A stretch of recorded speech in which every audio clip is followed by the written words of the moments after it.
ಪುಷ್ಪ ಸಿನಿಮಾದ ಮಾದರಿಯಲ್ಲೇ ಖತರ್ನಾಕ್ ಕಳ್ಳನೊಬ್ಬ ರಕ್ತ ಚಂದನ ಸಾಗಿಸಲು ಹೋಗಿ ಸಿಕ್ಕಿ ಬಿದ್ದಿದ್ದಾನೆ.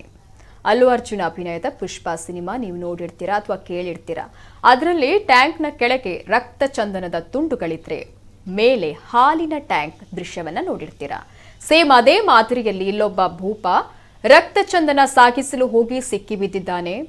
ಪುಷ್ಪ ಸಿನಿಮಾದಿಂದ ಇನ್ಸ್ಪಿರೇಷನ್ ಪಡೆದ ಈತ ಸಿಕ್ಕಿಬಿದ್ದ ಆರೋಪಿಯಾಗಿದ್ದಾನೆ. ಈತನ ಹೆಸರು ಯಾಸಿನ್ ಇನಾಯತ್, ಆನೇಕಲ್ ಮೂಲದವನು.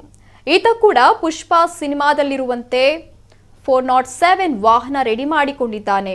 ಮೊದಲಿಗೆ ರಕ್ತ ಚಂದನದ ತುಂಡುಗಳನ್ನು ಲೋಡ್ ಮಾಡಿದ್ದಾನೆ. ಬಳಿಕ ಅದರ ಮೇಲೆ ಹಣ್ಣು ತರಕಾರಿ ಬಾಕ್ಸ್ಗಳನ್ನು ಇಟ್ಟು ಕವರ್ ಮಾಡಿ ವಾಹನದ ಮೇಲೆ ಕೋವಿಡ್-19 ಅಗತ್ಯ ಸಾಮಗ್ರಿಗಳು ಅಂತ ಬೋರ್ಡ್ ಹಾಕೊಂಡು ಬೆಂಗಳೂರಿನಿಂದ ಮಹಾರಾಷ್ಟ್ರದತ್ತ ತೆರಳಿದ್ದಾನೆ. ರಾಜ್ಯದಲ್ಲಿ ಎಲ್ಲೂ ತಗಲಾಕಿಕೊಳ್ಳದ ಈತ ಬಾರ್ಡರ್ ದಾಟ್ತಾ ಇದ್ದಂತೆ ಬ್ಯಾಡ್ ಟೈಮ್ ಶುರುವಾಗಿದೆ. ಮಹಾರಾಷ್ಟ್ರದ ಮಿರಜ್ ಬಳಿ ಈತನ ವಾಹನ ತಡೆದ ಪೊಲೀಸರು ಇಂಚಿಂಚು ಜಾಲಾಡಿದ್ದಾರೆ. ಹಣ್ಣು ಹಾಗೂ ತರಕಾರಿ ಟ್ರೇಗಳನ್ನು ಕೆಳಗೆ ಇಳಿಸಿ ನೋಡಿದ ಪೊಲೀಸರು ಶಾಕ್ ಆಗಿದ್ದಾರೆ. ಇನ್ನು ಕೆಳಗಿದ್ದಂತಹ ರಕ್ತ ಚಂದನದ ತುಂಡುಗಳನ್ನು ನೋಡಿ ಬೆಚ್ಚಿ ಬಿದ್ದಿದ್ದಾರೆ. ಕೂಡಲೇ ಯಾಸಿನ್ನನ್ನ ಬಂಧಿಸಿ ಸುಮಾರು 2,45,00,000 ಮೌಲ್ಯದ ರಕ್ತ ಚಂದನವನ್ನ ವಶಕ್ಕೆ ತೆಗೆದುಕೊಂಡಿದ್ದಾರೆ.